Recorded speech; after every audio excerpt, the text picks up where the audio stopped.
You want answers? I'm as mad as hell, and I'm not going to take this anymore. You want answers? You have offended my family. I think I'm entitled. You want answers? I want the truth. And you have offended a Shaolin temple. You can't handle the truth. Surely you can't be serious. I am serious. And don't call me Shirley. Radical Rant. Yesterday I was in Boise, Idaho, the conclusion of my 3-day stay in Boise, and I got to spend time with Lindsey Rinehart and her husband Josh and kids, Lawston and Elijah. Little redheads, gingers everywhere, running about like little boys do, just causing mayhem and having fun. And I had a really good time. I got to go out to the Flying Pie Pizza in Meridian, Idaho. Yes, there is now a Flying Pie Pizza in Meridian, Idaho. They opened in May. And visited with Lindsey and Josh and Miggy, I think his name, Miggy Miggs, on our chat room and in Twitter. Got to meet him, which was really, really cool. But as I was there, it was also kind of sad because Lindsey is progressively deteriorating from her multiple sclerosis. As you know, the state of Idaho and the Boise Police Department took away her kids through a cockamamie story about her kid taking weed to school, which we've since found out is not at all what happened. That's for another time. We'll talk about that at another time. But basically, she's been forced to go without cannabis and use the conventional medications that really don't do much for the multiple sclerosis. They do all sorts of things in the terms of side effects. The one she complains about in the video is not being able to go to the bathroom. That's not pleasant. And when I saw her there, you know, of course, she wants to give me a hug and everything, but I can't really hug her. Right? Because her skin is on fire at all times. She's got this neuropathic pain from the multiple sclerosis. It's good some days, bad some days. You can't squeeze her. You can't touch her. At least when she was smoking cannabis, I could give her a decent hug. And while I was there, her husband was actually trying to spray like an ointment, like some pain reliever or something on her shoulder, just to try to help. And the touch of the spray was too painful for her to bear. And as this was happening, and as I'm dealing with this friend of mine who's in massive amounts of pain, she's then receiving through, I don't know if it was Facebook or Twitter, but eventually ended up on the GoFundMe page that we're about to promote here, which is you can donate to it at rad-r.us/ID3fund. We'll have the website up there on the screen right there. And this hate from people that are posting on her GoFundMe that she's a fraud and she just wants to get high and she's a lousy mother and she's just faking it and terrible stuff and deriding, you know, oh, you just want to be a welfare mom and blah, blah, blah. Just awful, awful stuff. And it just blows my mind sometimes how cruel some people in the world can be. To think, you know, I get that some people think medical marijuana is a fraud or a sham or whatever. I get that they think there's some people faking it just so they can get high. And whether you think that's true or not, it ain't her. It ain't the girl with multiple sclerosis. It ain't the mom who just wants to be able to pick up and touch her kids. It's not the woman who'd like to go outside on a sunny day, but the heat and the sun are too much to bear. So this is a video that we recorded yesterday. We played it an hour or two while we were recording it live, but it was a focus on me. I wanted to get the video out on our first hour, which is the focus on Lindsey Rinehart from Compassionate Idaho, fighting to escape to Oregon. We're here with Lindsey Rinehart, the chief petitioner for Compassionate Idaho, the medical marijuana initiative for the state of Idaho, with a very special request. Lindsey, tell them what you're trying to do here with GoFundMe. Well, after everything our family has been through with getting our kids taken for the treatment of my multiple sclerosis, we have to leave Idaho. Our children were stolen from us while we were out of town and held from us for 17 days in foster care. And I'm getting more and more sick by the day without cannabis. My MS is progressing. I'm in an active attack. It's really hard right now.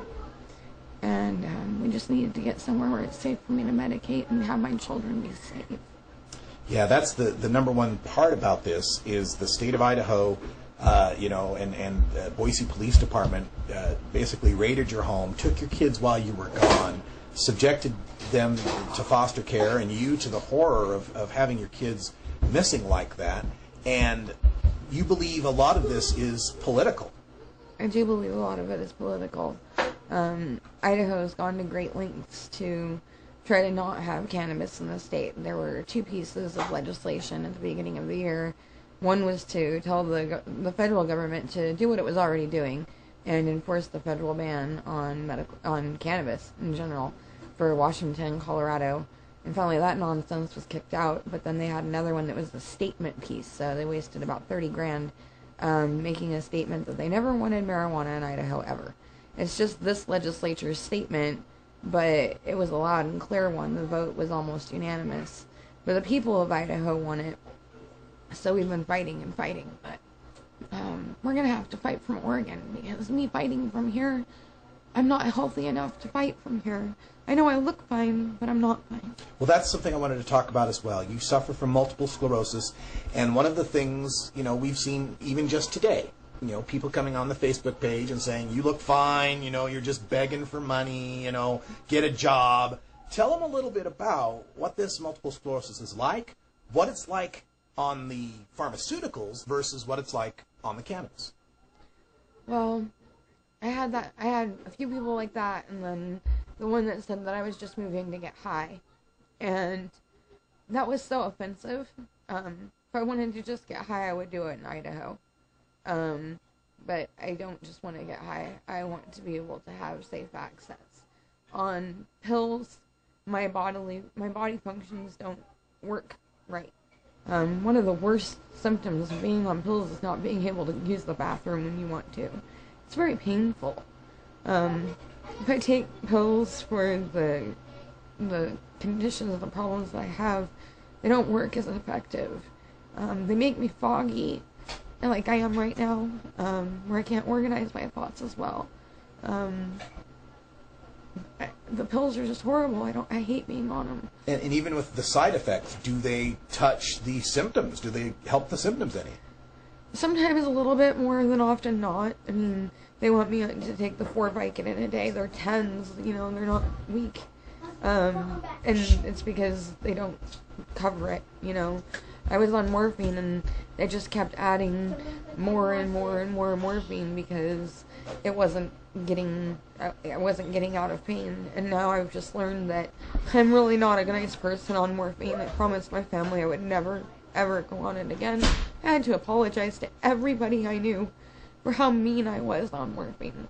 So, I don't like that. But on cannabis, my worst side effect is dry mouth and happiness. So, it makes the burning in my skin stop. It makes my disease progression slow down. I hadn't had an attack in 2 years. I had a horrible attack 2.5 years ago. Got off of the pills and onto the cannabis. Hadn't had one since. And now, my skin is burning right now. It hurts. My back hurts. My body's aching. And this could just be the beginning of something much, much worse, or it could just be what it is. I don't know. MS isn't predictable. Yeah, and just earlier today, I saw your husband trying to just spray an ointment on your shoulder, and just the touch of the spray seemed like it was painful to you.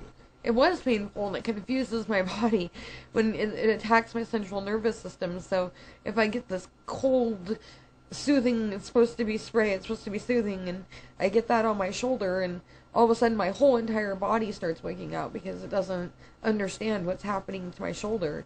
And it is painful. It feels backwards. I get hot and cold mixed up a lot. So I'll think that something really cold is really hot and that it's burning me. Or I'll think that something really hot is okay and then I get burnt. So having a cold spray is like a jolt to my entire body. Wow. Multiple sclerosis is such a confusing and unpredictable and degenerative disease that it just seems cruel and unusual punishment that the state would prevent you from accessing something non-toxic that's proven to work. But we're going to change that here in the state of Idaho, and to do it, we need to get Lindsey somewhere safe where she can get her health back. And I know just in the time I've been interviewing you over these past 3 months, I've seen you have to struggle with this, and you talk about the mind fogging up and not having the energy. And the woman I was speaking to 3-4 months ago was ready to, jump into battle and run up and down the steps and do what it takes. So we can get this fight won in Idaho, but Lindsey has to do it from a safe place. that's what this funding request is all about. GoFundMe. Just look right below. You can donate however much you can help to donate. Our goal is how much? $5,500. And that, of course, is because, you know, when you move, you got to pay first month's, last month's, deposit. You got to get the utilities turned on, the gas to get there. You're not going to be moving this couch, so movers there and back. Well, we're going to sell a whole bunch of what we own, so this couch isn't going anywhere anyway. It's going to go to somebody on Craigslist. We're trying to get rid of much stuff as we can because we don't want to just take everybody else's money. We're using a bunch of ours too. But MS is the number one disease that cannabis gets recommended for in the medical states. And it is cruel and unusual punishment for me to be here and not be able to treat, to have my kids stolen. It's torture. It's not okay. I need out of here. I want to go somewhere where people understand that a patient needs medical cannabis and not steal our children for it. Yeah, and for people out there, you know, oh, get a job, raise some money. Look, you know, when you got MS, you don't get a job. You don't get to work. You'd probably love to raise the money yourself by working. I would love to do that. Part of going to Oregon is getting my health back. I just want to juice the plant. I could go back into the workforce if somebody would just let me get to Oregon so that I can get my cannabis back, because all that I can function. And I know if I had what's available in Oregon that's never available in Idaho, I would be able to function. I would be able to go back into the workforce. I spend a lot of time doing volunteer work, but it's mostly from my couch. Fatigue doesn't allow you to go to work. You can't say, I'm going to go to work Monday through Friday from 8 to 5. It's more like, I would love to go to work from, on Monday from 8 to 5, but it might be, Tuesday or Wednesday from 3 to 10. Sorry. All right, folks, so get on there, donate to this fund. You can see her lovely sons walking by. Get those beautiful kids and Lindsey and her husband out to Oregon so they can fight for Idaho. They will fight for Idaho. Your donations are going to help make that happen.